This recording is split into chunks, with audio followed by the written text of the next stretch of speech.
No Saber Direito desta semana, você vai acompanhar um curso sobre processo administrativo disciplinar.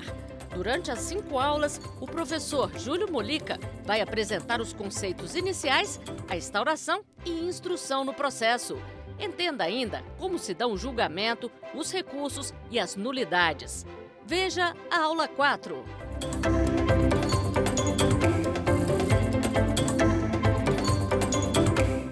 Olá, estamos de volta então com nossas aulas de processo administrativo disciplinar. Essa é a nossa 4ª aula. Se você ainda não viu as anteriores, volta lá, dá uma olhadinha para a gente seguir uma boa sequência aí, né? Eu me chamo Júlio Molica, sou professor e advogado. Mais conteúdo, o que vocês quiserem pesquisar mais, tem as redes sociais, @Júlio Molica no Facebook e Instagram, e também meu site juliomolica.com.br, além, é claro, de todas as redes aí da nossa TV Justiça. Ok? Lembrando, Molica sempre com 2 L's. Vamos lá falar sobre a parte de julgamento e de recurso do processo administrativo disciplinar? Vamos começar? Vamos lá, então. Iniciando pelo relatório, o envio de relatório da comissão para a autoridade julgadora. Tá? Vamos lá, artigo 166 da Lei 8.112, ele fala o seguinte: o processo disciplinar com relatório da comissão será remetido à autoridade que determinou a sua instauração para julgamento. Lembrando, na última aula a gente falou sobre toda essa fase. O julgamento não é realizado pela Comissão de Processo Administrativo Disciplinar. A Comissão de PAD, ela faz toda a parte de instrução, que termina com o relatório final. E aí sim o processo é devolvido para a autoridade que lá no início fez a instauração. Então, quem instaurou é quem vai julgar. E quem faz toda a parte de instrução, aí sim a Comissão de PAD, que efetivamente vai chegar a um relatório final, aonde vai demonstrar tudo o que foi avaliado, chegar à sua conclusão sobre a inocência ou não, ou responsabilidade, né, do acusado, do servidor, e sugerir uma sanção à autoridade competente. Ok? Quanto à fixação da competência, para se saber quem é a autoridade que vai efetivamente julgar, a gente precisa se socorrer à Instrução Normativa 14 da Controladoria Geral da União, tá? Aquela que vai falar sobre todo o sistema correicional. Vamos ver aqui no artigo 35 que ele traz para a gente. Olha só. Após a regular instrução do processual e análise da defesa, a Comissão de PAD elaborará relatório final, que deverá ser conclusivo quanto à responsabilidade do servidor e a pena a ser aplicada, bem como conter os seguintes elementos. E aí ele traz o rol de elementos que precisam estar no relatório final.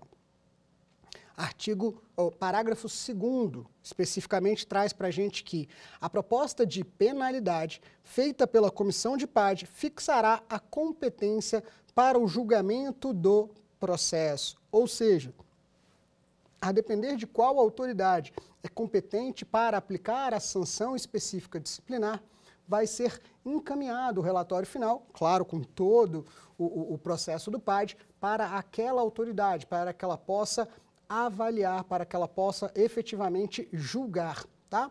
Lembrando só, para exemplificar, as demissões, em regra, vão para a autoridade máxima vinculada àquela entidade, né, a qual aquela entidade ou aquele órgão está vinculado. Então, a gente tem aí uma diferença de competências, ok?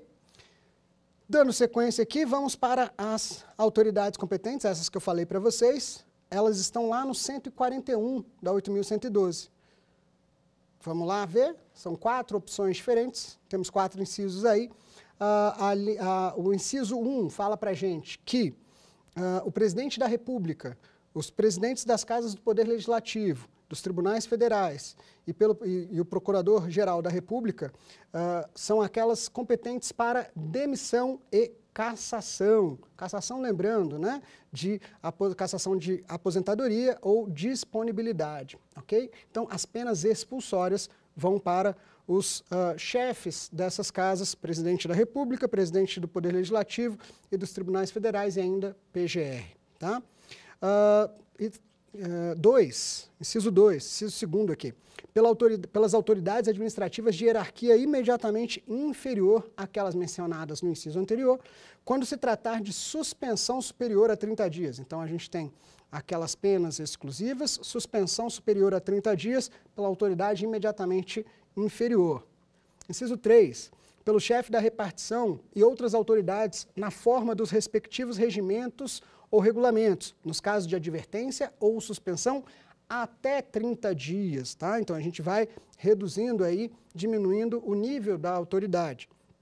E o inciso 4, pela autoridade que houver feito a nomeação, quando se tratar de destituição de cargo em comissão, ok? Todos eles, todas essas competências previstas lá no artigo 141 da Lei 8.112.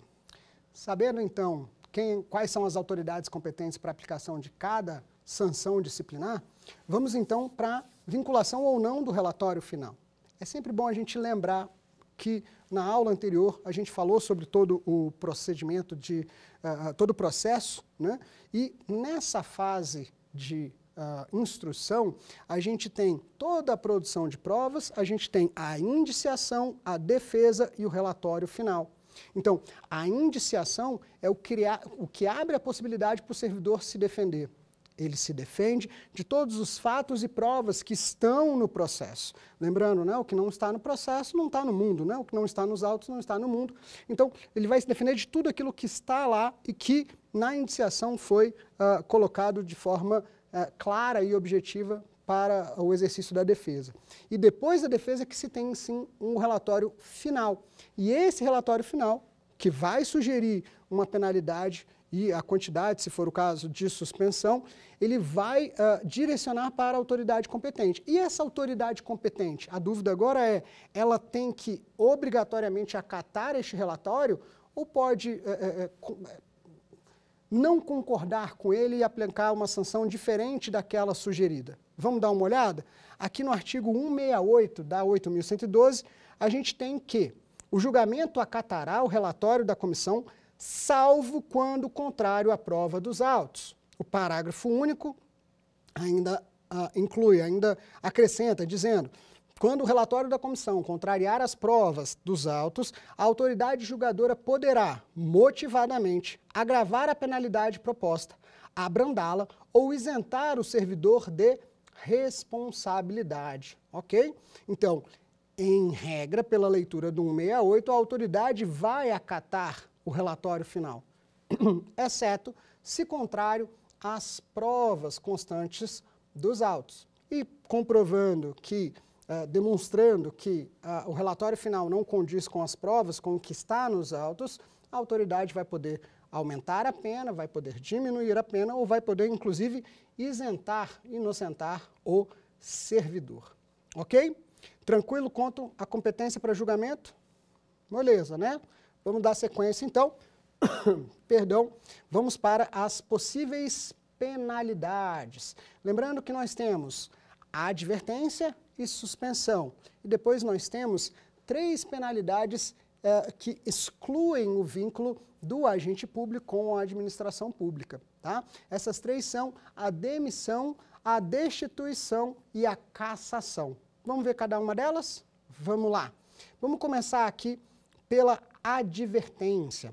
A advertência está prevista no artigo 129 da Lei 8.112, que diz o seguinte: a advertência será aplicada por escrito nos casos de violação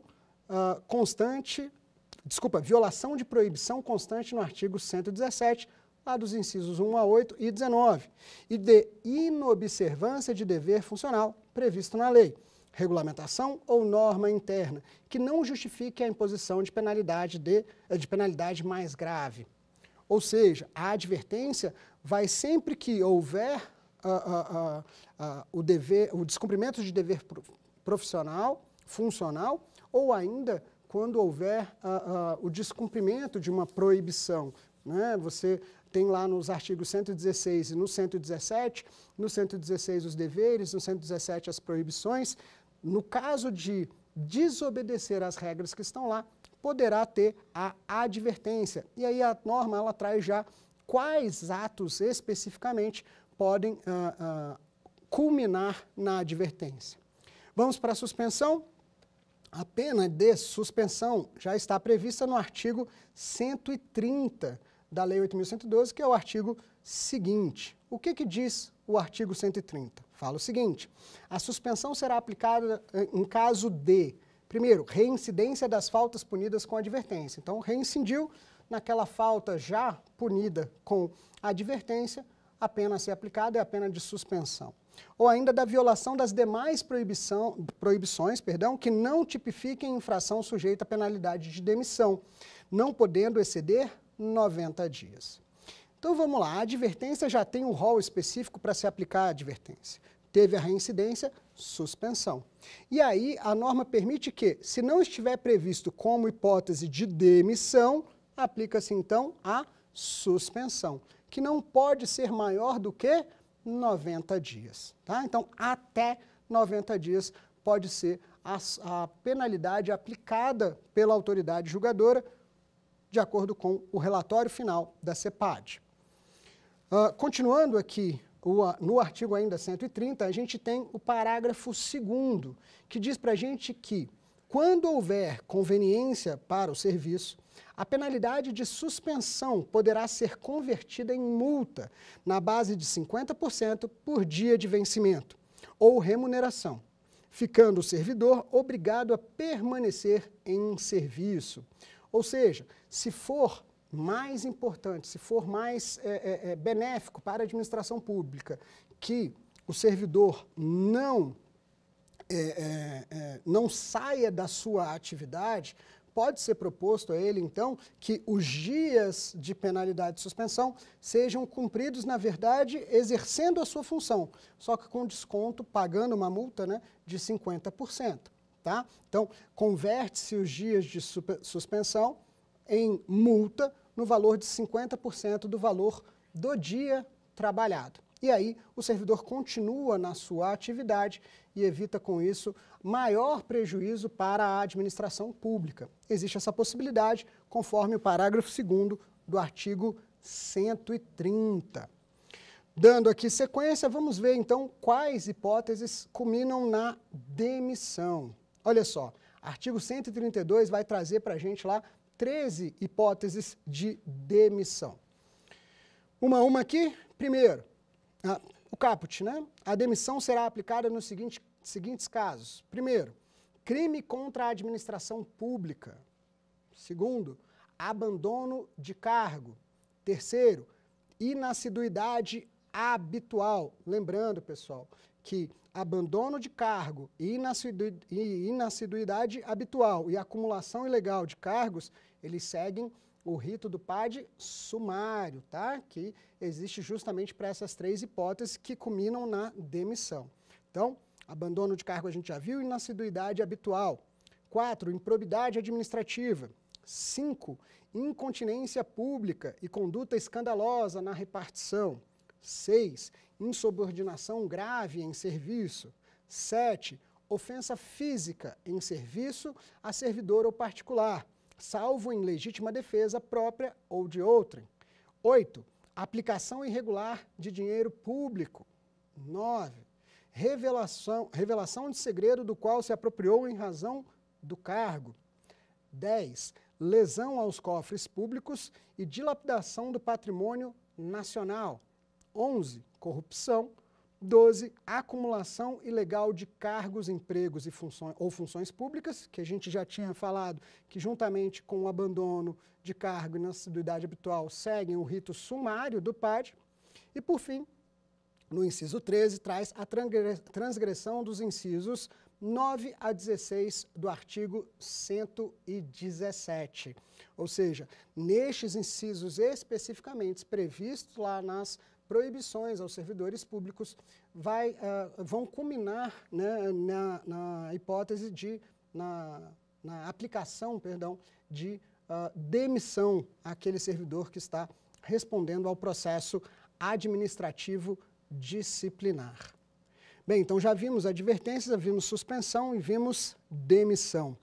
Vamos ver agora cassação e destituição. Olha só, lembrando que demissão, cassação e destituição são as penalidades que excluem o vínculo do servidor com a administração pública. Só que a demissão a gente já viu aqui para o servidor ativo. E a cassação? Artigo 134. Olha só, será cassada a aposentadoria ou a disponibilidade do inativo que houver praticado na atividade falta punível com a demissão. Ou seja, aquele que estava, que realizou a atividade irregular lá na sua atividade e se aposentou e só depois começou o processo administrativo disciplinar, se constatado que a penalidade a ser aplicada para ele era a demissão, o que vai ocorrer aqui é a cassação da sua aposentadoria. É possível? Sim, é possível. E a destituição, o que é a destituição? Artigo seguinte ainda da Lei 8.112, que no artigo 135 diz o seguinte: a destituição de cargo em comissão, exercido por não ocupante de cargo efetivo, será aplicada nos casos de infração sujeita a penalidades de suspensão e de demissão. Parágrafo único. Constatada a hipótese de que trata este artigo, a exoneração efetuada nos termos do artigo 35 será convertida em destituição de cargo em comissão. Ok? Então, o que a gente tem aqui?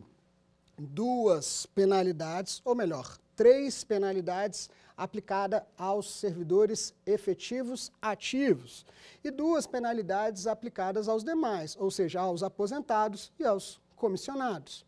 Nós temos a advertência para infrações menos graves, nós temos as suspensões para as infrações médias, nós temos a demissão para as infrações graves, ok? Existe essa mensuração já direto aqui na legislação.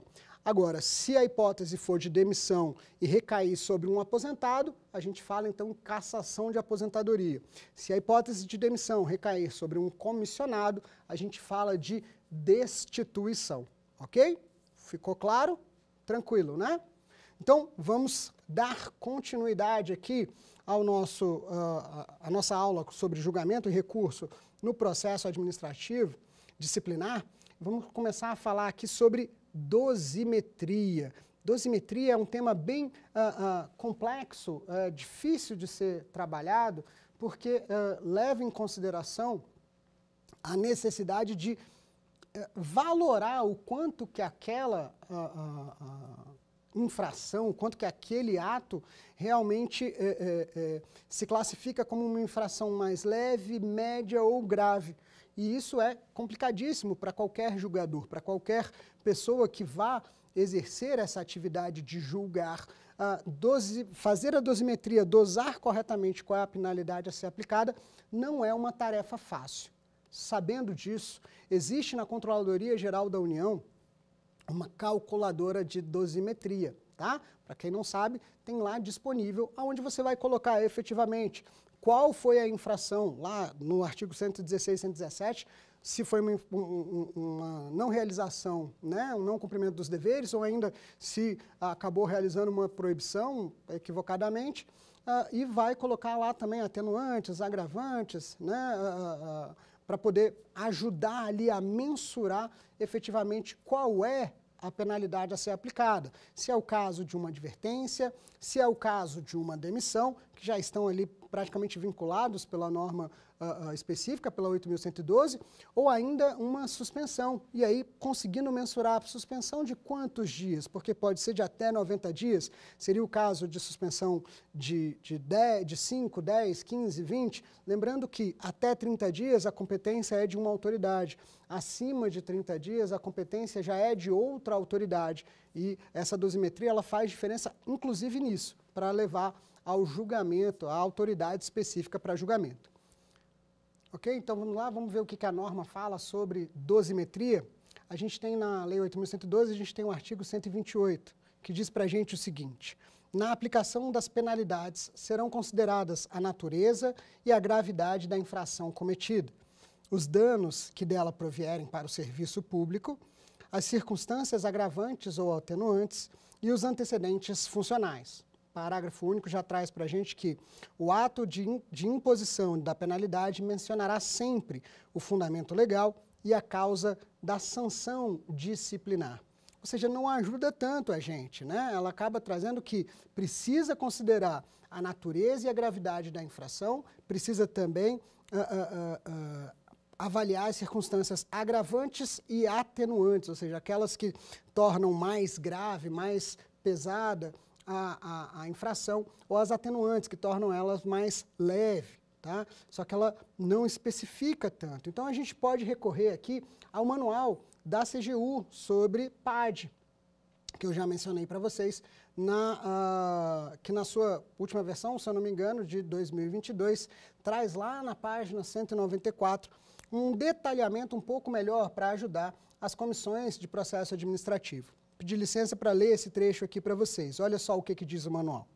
Nos itens que seguem, serão objetivamente analisadas todas as condutas da Lei 8.112, que a Lei 8.112 caracterizou como infrações disciplinares.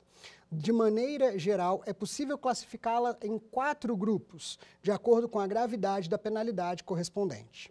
E aí, no manual, são classificados como leves, infrações leves, aquelas que afrontam os direitos descritos no artigo 116 ou configuram as proibições no artigo 117, aqueles incisos de 1 a 6 e 19, as quais são aplicáveis à penalidade de advertência ou suspensão.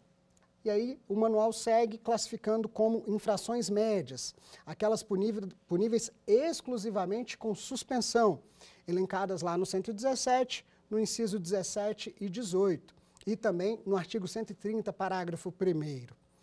A gente tem também como infrações graves, de acordo com a mensuração, com a opinião externada no Manual de Processo Administrativo da CGU, que graves são aquelas descritas no artigo 117, incisos de 9 a 16, no 132, incisos 2, 3, 5, 7, 9 e 12, lá da Lei 8.112.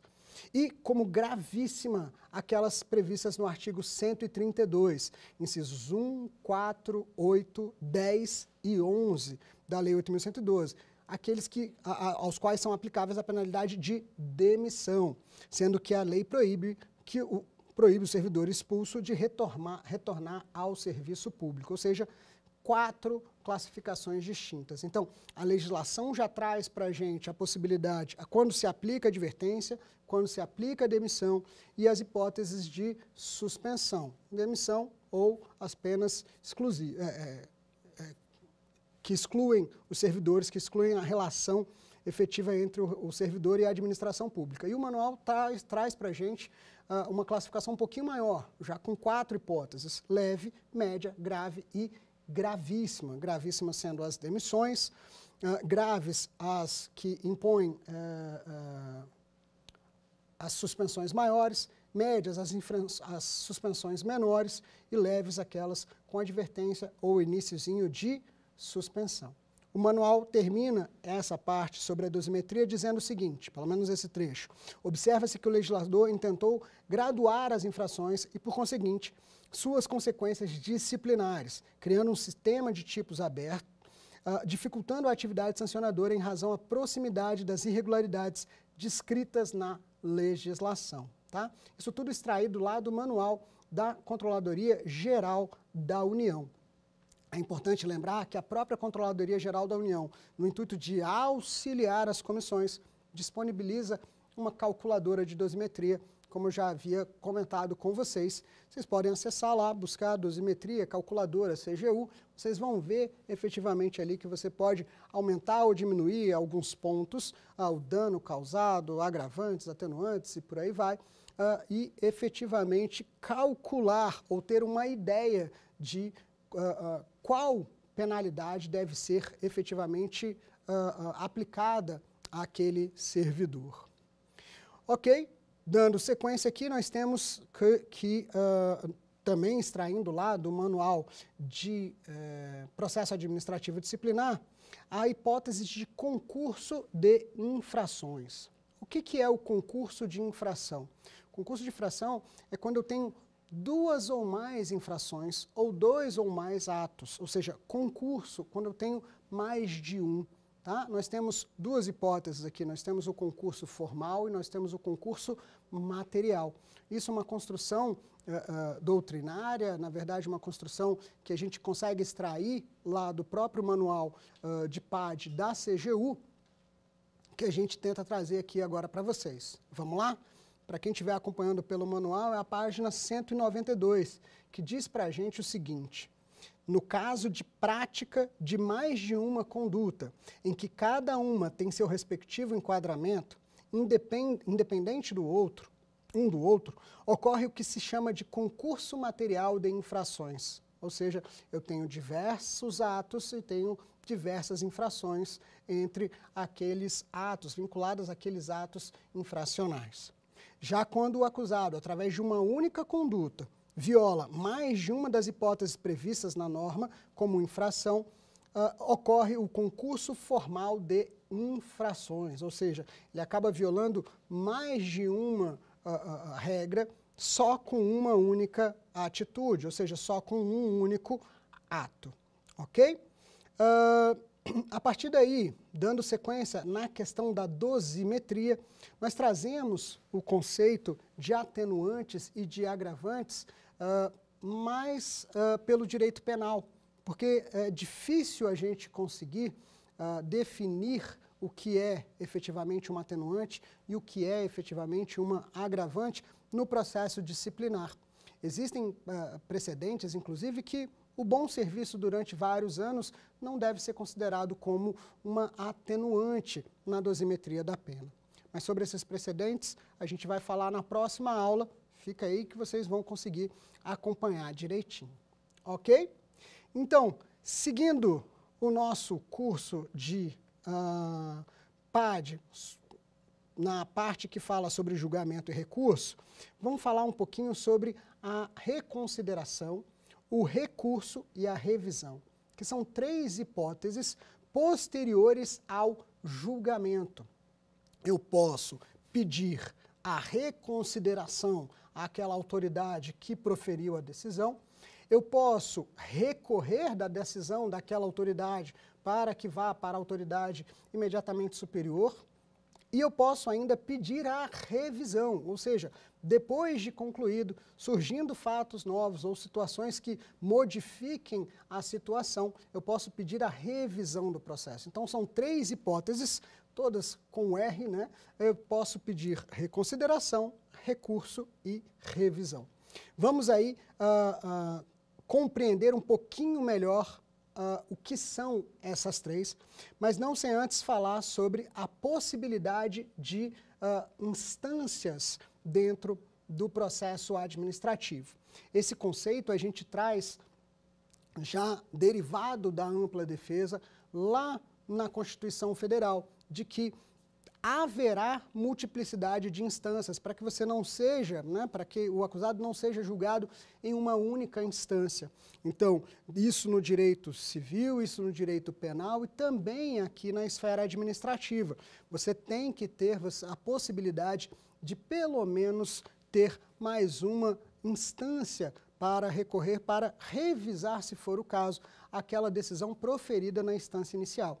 Esse conceito a gente traz mais propriamente aqui para o processo administrativo disciplinar, retirando ele lá da 9784, da Lei 9784, que é a lei que rege o processo administrativo em geral no âmbito da federação. Vamos lá ver o que diz? No artigo 56 da 9784, a gente tem que, das decisões administrativas, cabe recurso em face de razões de legalidade e de mérito. Lembrando que, quando vai ao judiciário, a gente fala só sobre legalidade, a revisão externa feita pelo judiciário sobre os atos da administração pública. Já aqui não, eu posso falar sobre o mérito e sobre a legalidade. Parágrafo 1º diz para a gente que o recurso será dirigido à autoridade que proferiu a decisão, a qual, se não a reconsiderar no prazo de 5 dias, o encaminhará, no caso, o recurso ou o pedido de revisão, à autoridade superior. Salvo exigência legal, a interposição de recurso independe de caução. Tá? Mesma coisa vai acontecer lá com a gente no recurso administrativo. Então, considerando a necessidade de instâncias múltiplas também no processo administrativo, a gente tem a possibilidade, de novo, das 3 hipóteses: reconsideração, recurso e revisão. Quanto à reconsideração, a gente extrai o conceito do artigo 106 da Lei 8.112, que diz para a gente que cabe pedido de reconsideração à autoridade que houver expedido o ato ou proferido a primeira decisão, não podendo ser renovado, ou seja, sendo realizado uma única vez. O parágrafo único diz que o requerimento e o pedido de reconsideração de que tratam os artigos anteriores deverão ser despachados no prazo de 5 dias e decididos dentro de 30 dias. Esse aqui é o prazo para a autoridade, tá? Não para o acusado. O acusado ele tem 30 dias para apresentar esse pedido de reconsideração e o mesmo prazo para apresentar o recurso necessário, tá? O recurso que ele quiser apresentar. Isso está lá no 108, o prazo para o acusado. O prazo para interposição de pedido de reconsideração ou recurso é de 30 dias, já de 30 dias a contar da publicação ou da ciência, pelo interessado da decisão recorrida, tá? Então, essa é a hipótese de reconsideração. Continuando aqui, a hipótese de recurso propriamente dito, o mais comum que a gente conhece, ele já está no artigo subsequente, ou seja, no artigo 107, que diz para a gente o seguinte: caberá recurso, de indeferimento do pedido de reconsideração, ou seja, eu posso pedir a reconsideração e eu tenho prazo para recurso do indeferimento dessa reconsideração. Ou 2, das decisões sobre os recursos sucessivamente interpostos, tá? Então eu posso sempre recorrer da decisão ou ainda de um eventual indeferimento de reconsideração. Continuando, o parágrafo 1º diz que o recurso será dirigido à autoridade imediatamente superior, assim como a gente já viu lá na Lei 9784, a que tiver expedido o ato ou proferido a decisão, e sucessivamente, em escala ascendente, as demais autoridades. O parágrafo 2º já fala para a gente que o recurso será encaminhado por intermédio da autoridade a que estiver imediatamente subordinado, ou seja, eu apresento para a autoridade que proferiu a decisão e ela encaminha para a autoridade superior. Isso lembra também alguns recursos no processo civil, onde a gente interpõe o recurso na mesma instância e ela vai para a instância superior, através da instância da qual a decisão foi recorrida, tá? Dando sequência, nós temos aqui a revisão. A revisão, como havia dito para vocês, ela ocorre posterior, já não é para rever aquela decisão, para reformar aquela decisão no curso do processo, mas sim encerrado aquele processo, surgindo uma nova situação, é que se pede a revisão do processo, ok? Então vamos ver o que a legislação fala para a gente nas hipóteses de revisão. Vamos lá? Artigo 174. Ele fala para a gente o seguinte: o processo disciplinar poderá ser revisto a qualquer tempo, a pedido ou de ofício, quando se aduzirem fatos novos ou circunstâncias suscetíveis de justificar a inocência do punido ou a inadequação da penalidade aplicada. Em caso de falecimento, a ausência ou desaparecimento do servidor, qualquer pessoa da família poderá requerer a revisão do processo. E, parágrafo 2º, no caso de incapacidade mental do servidor, a revisão será requerida pelo seu respectivo curador. Ou seja, pessoal, nós temos então aqui 3 possibilidades, né? Nós temos a possibilidade de reconsideração, feito pela própria autoridade. Nós temos a possibilidade de recurso, feito pela autoridade imediatamente superior. E nós temos a possibilidade de revisão, feito posteriormente ao fim do processo, e não necessariamente exclusivamente pelo servidor que sofreu aquela penalidade, mas também por seus sucessores, no caso de falecimento, ou ainda por seu curador ou curadora no caso de incapacidade superveniente deste servidor que foi penalizado no processo administrativo disciplinar. Ok? Vamos então dar continuidade ao nosso curso, falando um pouquinho sobre o controle do poder judiciário.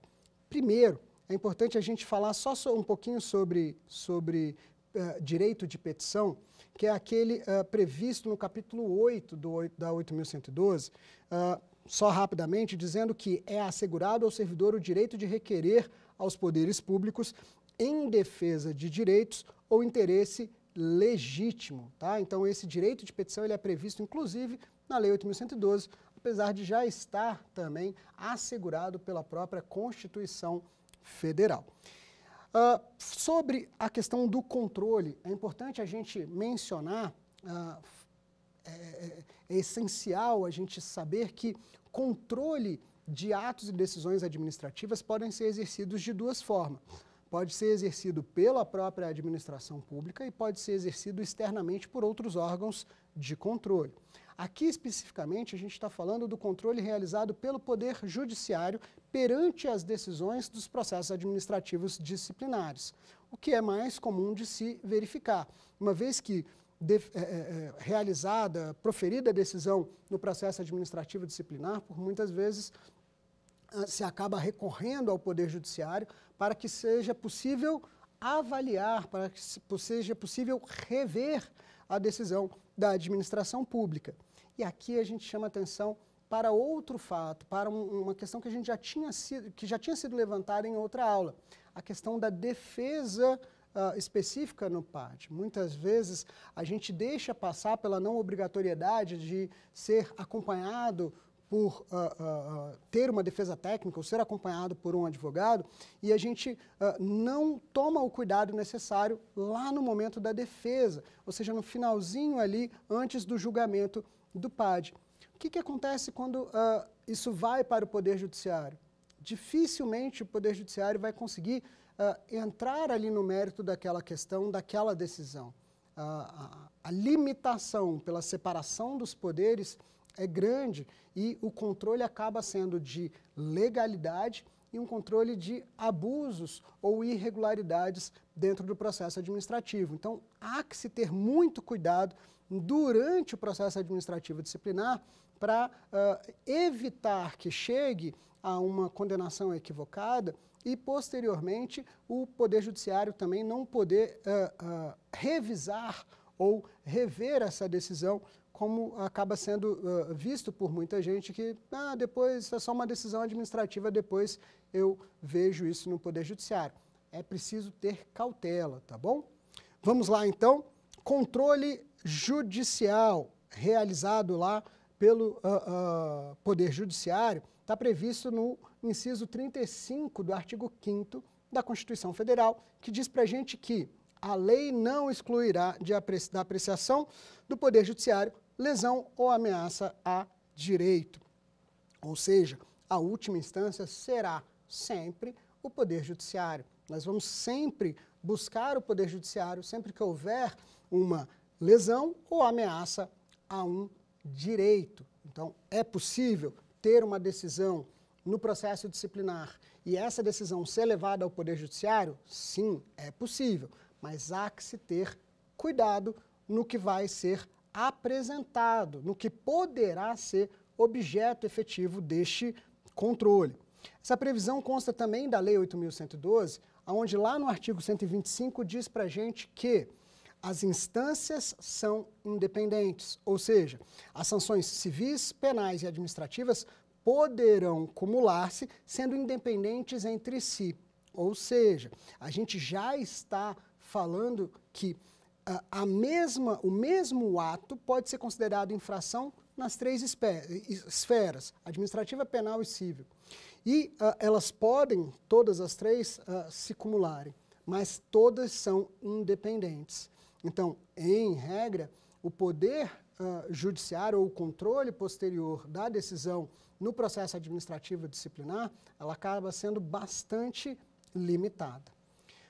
Continuando aqui, nós temos o artigo subsequente, lá na 8.112, que aí ela traz uma exceção para essa autonomia entre as instâncias.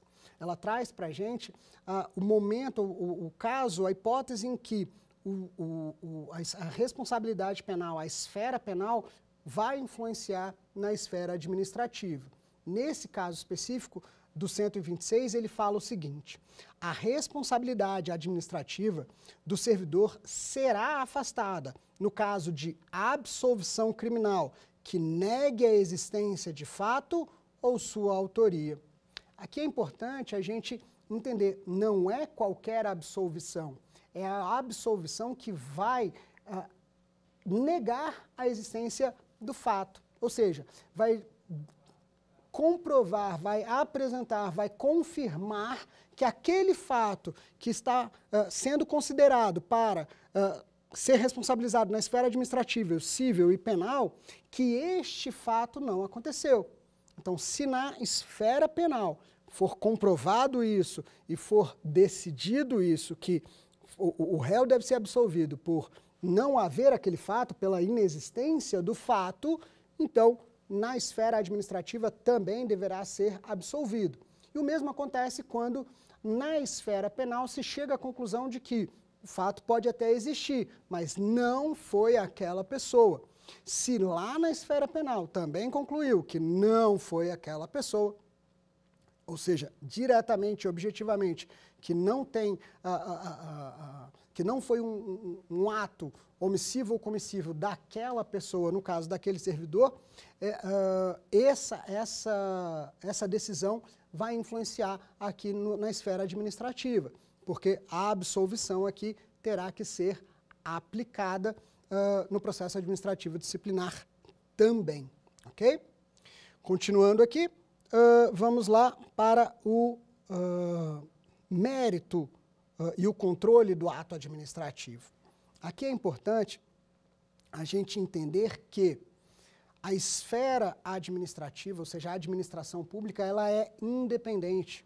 É como a gente falou nas primeiras aulas, o poder ele é dividido em três, ou seja, eu tenho o poder judiciário, que exerce uma função, eu tenho o poder legislativo, que exerce uma função, e eu tenho o poder executivo, que exerce outra função. No poder executivo, no exercício, na atividade administrativa, tudo que é proferido, tudo que é realizado, decisão ou não, ela possui um caráter, alguns momentos onde existe a mensuração, ou seja, existe uma discricionariedade, existe um juízo de valor. Então, se a gente for pegar o ato administrativo como base, onde a gente tem 5 elementos, competência, finalidade, forma, motivo e objeto, a gente tem que 3 deles são sempre vinculados, não existe juízo de valor. Porém, 2 deles podem ser discricionários, o motivo e o objeto. É aqui que o controle deve ser exercido exclusivamente por quem realizou o ato ou as entidades a quem aquela autoridade está vinculada. Então, o mérito do ato administrativo faz parte de uma discricionariedade atribuída àquelas autoridades administrativas. Esse mérito, em regra, não deve ser apreciado num controle externo, posterior, realizado pelo Poder Judiciário. Para os administrativistas, o mérito do ato administrativo não sofre controle pelo Poder Judiciário, que deve avaliar exclusivamente a legalidade ou ilegalidade dos atos. É claro que a gente precisa ver se nesse mérito houve algum excesso. Tendo havido excesso, aí sim o Poder Judiciário pode entrar, mas no cerne mesmo, efetivamente no núcleo do mérito daquela decisão, não existe esse controle. Isso tem sido reiteradamente decidido nos tribunais. Esse tem sido o posicionamento do Superior Tribunal de Justiça em diversos julgamentos e que recentemente se tornou uma súmula, ou seja, o Superior Tribunal de Justiça pacificou esse entendimento através da súmula 665, que eu vou ler aqui para vocês. Vamos lá? A súmula 665, ela diz o seguinte para a gente. Olha só. Ela diz que o controle jurisdicional do processo administrativo disciplinar restringe-se ao exame de regularidade do processo e da legalidade do ato, à luz dos princípios do contraditório, da ampla defesa e do devido processo legal, não sendo possível incursão no mérito administrativo, ressalvadas as hipóteses de flagrante ilegalidade, teratologia ou manifesta desproporcionalidade da sanção aplicada.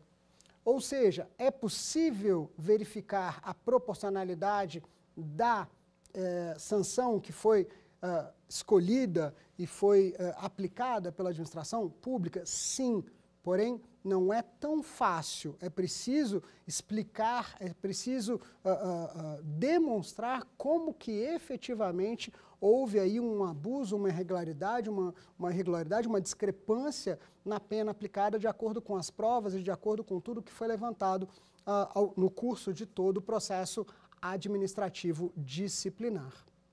Temos aí, então, uma visão geral, claro, não tão pormenorizada sobre o julgamento e os recursos e as possibilidades de recurso, revisão dentro do processo administrativo disciplinar, mas pelo menos deu para ter uma visão geral, né, do que é previsto na legislação e de como deve se proceder, como deve ser realizado o julgamento e os atos posteriores dentro do processo administrativo disciplinar, dentro da administração pública e também através do seu controle externo. Ok? Tranquilo? Vamos ver como é que ficou então no quiz? Vamos lá?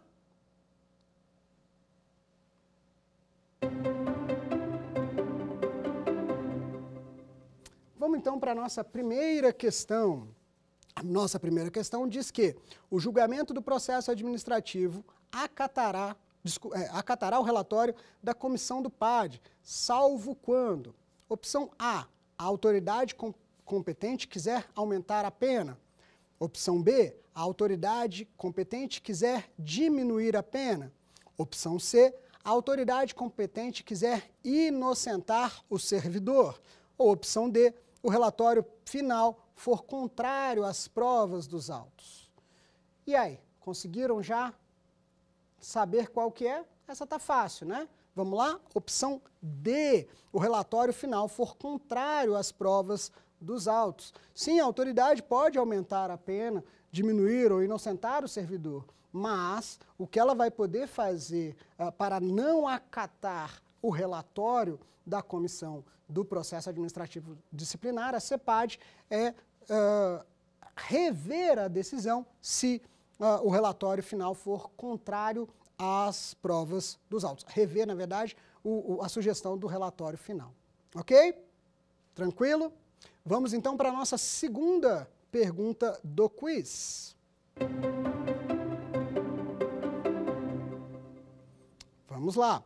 Ao se fixar a sanção administrativa a ser aplicada no caso de confirmação de uma infração, a autoridade competente não deve considerar, entre outras coisas: primeiro, a primeira opção, a letra A, a natureza e a gravidade da infração. Letra B, os danos que provierem para o serviço público. Opção C, circunstâncias agravantes e atenuantes. E letra D, os antecedentes funcionais com mais de 5 anos. E aí, o que não deve ser considerado?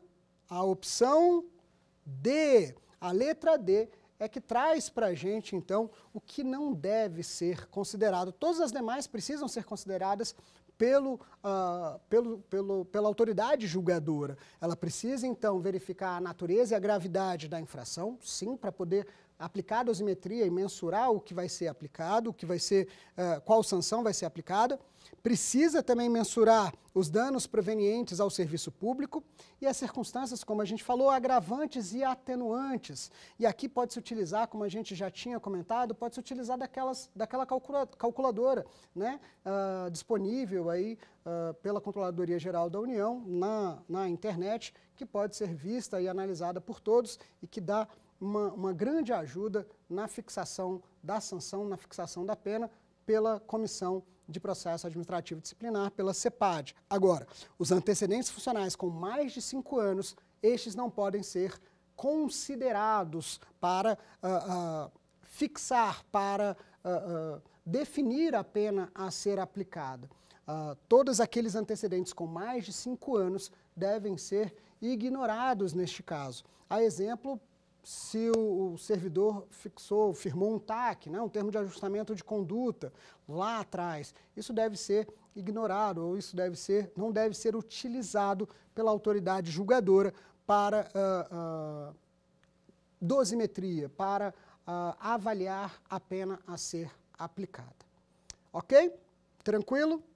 Vamos lá, então, para a terceira e última pergunta do nosso quiz.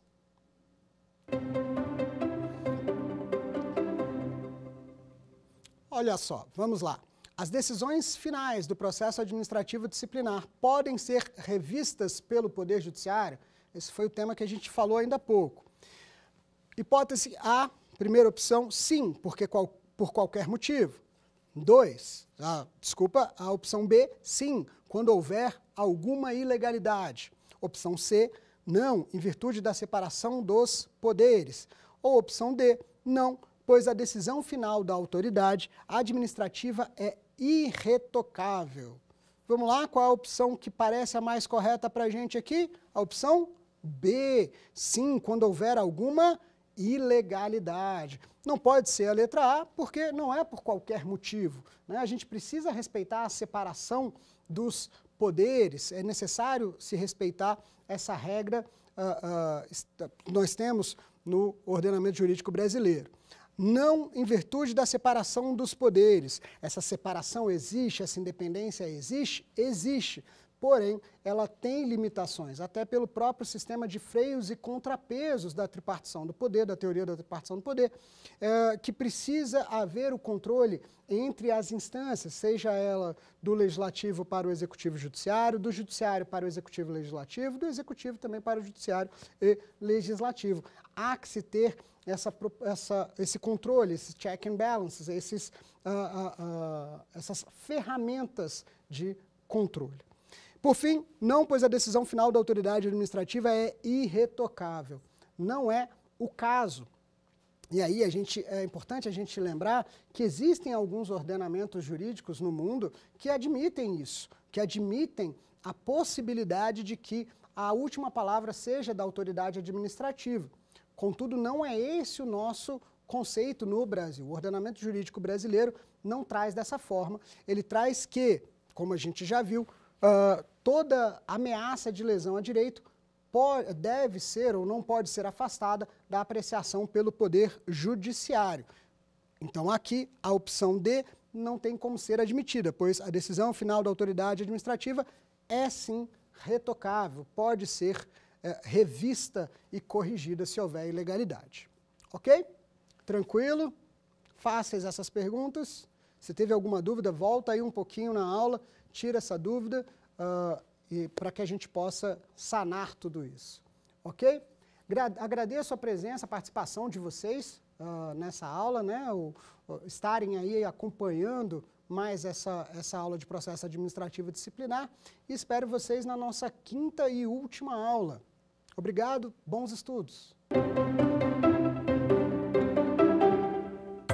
Quer dar alguma sugestão de tema para os cursos do Saber Direito? Então mande um e-mail para a gente, saberdireito@stf.jus.br. Você também pode estudar pela internet. Acesse o nosso site radioitvjustiça.jus.br ou pode rever as aulas no canal do YouTube, @Rádio e TV Justiça.